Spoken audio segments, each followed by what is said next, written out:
I'm here today at Towcester with Jonathan Hobbs, the At The Races Greyhound expert. Thanks very much for agreeing to talk to us, Jonathan. My pleasure, Simon. Can you give the viewers a brief background of your sort of history, please? History, right.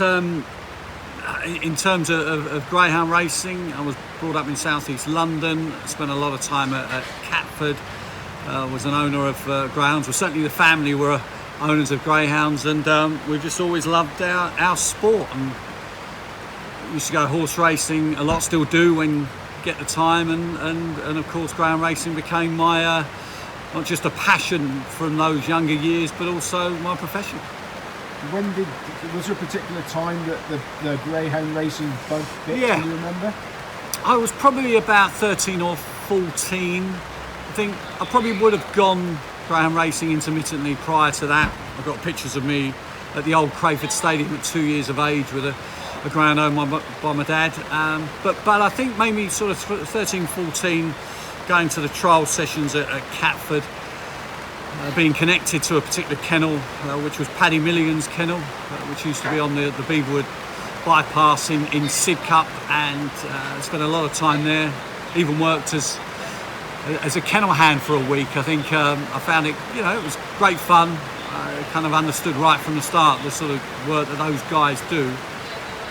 And we would go probably to Catford 3 or 4 nights a week, and then that sort of turned into open racing in the London area. So have you got any particularly fond memories of the sport in those early years? Plenty of fond memories. I mean, I suppose being slightly older and being at some of those big meetings at Catford, and credit people like Mike Raper, who gave me the chance to go on the track and introduce the runners for the big finals like the Gold Collar. Enjoying those nights, the Scurry Gold Cup as well, and then having a drink at the bar and then heading off to the local nightclub, Simon. So they were fantastic nights, and then dragging a few of the lads that had been at the Dogs into sort of places of disrepute in South London and kicking on, but we always started at the Dogs. So how did the interest in what you do now sort of come about? Was it that first announcing sort of thing? It did really, and I suppose I was very young when I applied for a job at the Racing Post, and I was lucky enough to get that job at 21 years of age, and so it kind of, the passion became the profession, and it was, they were probably the greatest times of my professional life in terms of having that dream job at that age was incredible. So during this time, has betting been much of a part of it? Yeah, I never would consider myself a punter as such. I think a punter, if you describe yourself as a punter, it generally means that you place extremely large bets. I bet every single day, Simon, so I suppose in that respect I am a punter. I kind of consider I've sort of gravitated into a little bit of everything really, and that includes being a tipster. So I suppose to answer your question, yes, I am a punter, but I wouldn't be a big punter. How does the form study work with you? Do you watch videos or memory, or what is it? A bit of both. I think the amount of greyhound racing now and the amount of cards that I probably have to go through, you have to be more selective. So I would concentrate on Towcester's Saturday morning cards and generally the open race scene. So videos certainly come into the equation. A lot of the time, I think sometimes just purely with the time that's required, especially if you're looking at graded cards from as far afield as Brighton up to the northeast. You can't be a jack of all trades in that respect. I would be disingenuous to say that I watch videos for every single meeting that I'm having to pontificate on. But when it comes to Nats and next best, you back up your confidence or your ideas with video evidence. I mean, it's there. There's no real excuses now in that respect. I mean, I think punters in that respect have never had it go so good. I suppose in terms of getting on is obviously a completely different subject. Now you are the face of greyhound racing on At The Races. How did you managed to combine your love of the sport to landing a plum job like that? Well, hey, look, I suppose again, it's something I've just kind of gravitated towards, and I suppose it's like yourself. You get asked to do these jobs, and I was lucky enough, certainly in the early years of the Racing Post, to spread my wings in as many ways as possible. That allowed me, I suppose, to spread the word of greyhound racing, and I've always done that. And I kind of think that's a never-ending job, isn't it? I mean, it's a minority sport in many ways, and I'll always feel it never quite as will fulfil its potential unless we keep cracking on. Well, you've probably sort of answered my next question in a roundabout way, but you're obviously very comfortable in front of the camera, so was it the love of greyhound racing that stopped you going into something more mainstream or possibly more lucrative? Yeah, I mean, interesting question, really. I suppose it's like anything. If the phone had rung at any particular stage, who's to say? I may have done, but I was always kind of quite happy with what I do. I mean, I love the game. I love the people involved. So, I suppose in terms of horse racing, I think they're very similar. I think it's a word I use. A jack of all trades. I mean, I'll have a chat with you about football. I'll have a chat with you about boxing. I think greyhound racing and horse racing are very much specialist subjects, and I think if I was to suddenly become an expert on greyhound racing, on horse racing, I should say, people would see through that. All right, you seem to be a very sort of people person. Is that important in your job, do you consider? I think it is, because you're talking to people all the time. If you expect to be given interviews by these guys and girls, then the least you can do is to be polite. And I found that right from the start. I mean, others take a different sort of approach to this, I suppose, Simon. I mean, I've always considered that if you're decent to people, they'll be decent to you. And I think generally that's served me well. And, you get the interviews, whether it be written or whether it be to camera. We try and be positive in all these interviews. Look Good. On the positive Even when side. the rain is coming down. Even when the rain's coming down. Yeah.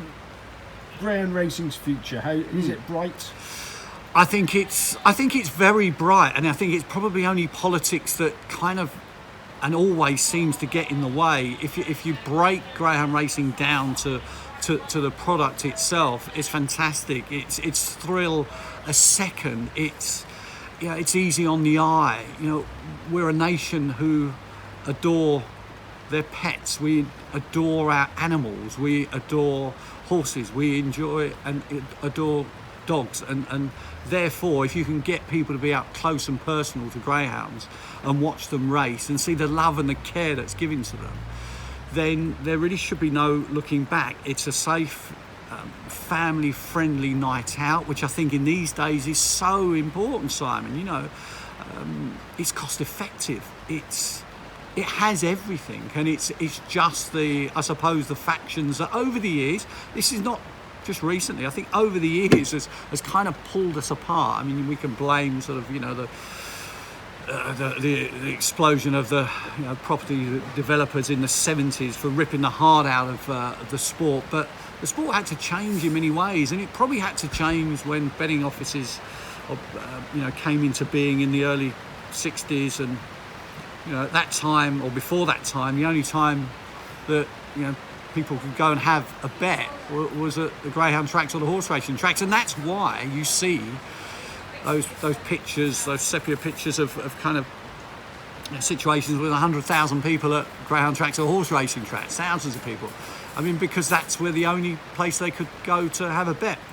We don't have to move now to have a bet, and obviously with the national lottery, people can even gamble, from their homes in terms of just that. So I think the competition for both horse racing and greyhound racing has meant that both of them have had to massively evolve. Do you think, from a betting point of view, that greyhound racing has sort of got rid of the give the dog a bucket of water, bent sort of image that it had?